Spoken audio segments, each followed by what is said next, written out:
zakon vladi omogućuje raspolaganje dobrima u javnom vlasništvu bez uticaja naroda, pa čak i Sabora, što je nedopustivo i čak krši Ustav, odnosno članak 2 Ustava Republike Hrvatske.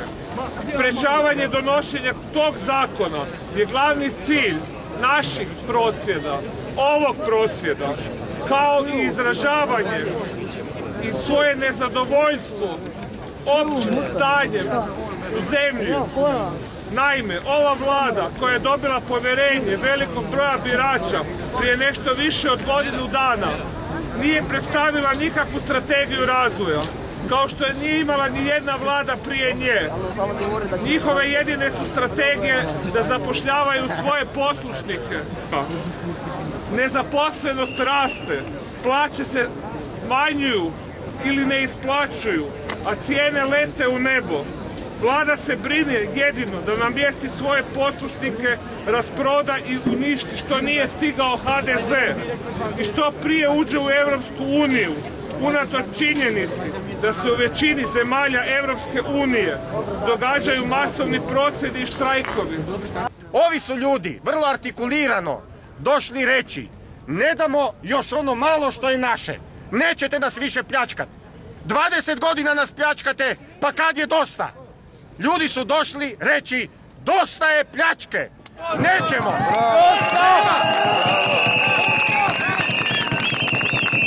Ulice, svi na ulice! Svi na ulice! Svi na ulice! Svi na ulice! Svi na ulice!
Wake up!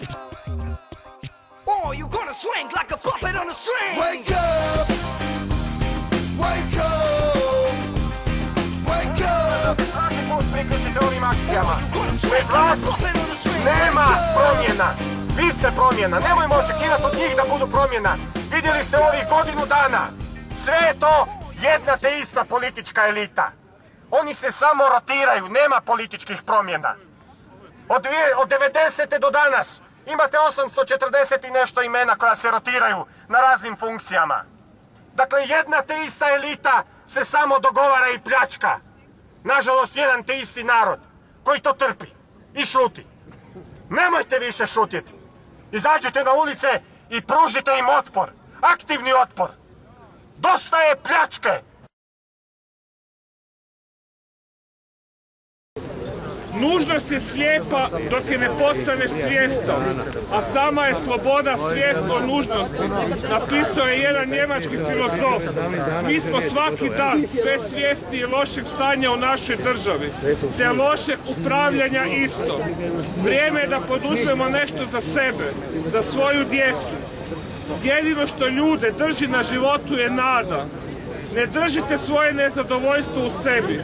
Tako se stvari neće promijeniti. Možda pojedinac ili nas nekoliko ne može promijeniti mnogo toga. Ali ako se svi skupa ujedinimo, čuda su moguća i mi vjerujemo u njih. Mi vjerujemo u vas. Pitanje je koliko vi vjerujete u sebe. A pošto ste došli ovdje, ja vjerujem da vjerujete u sebe.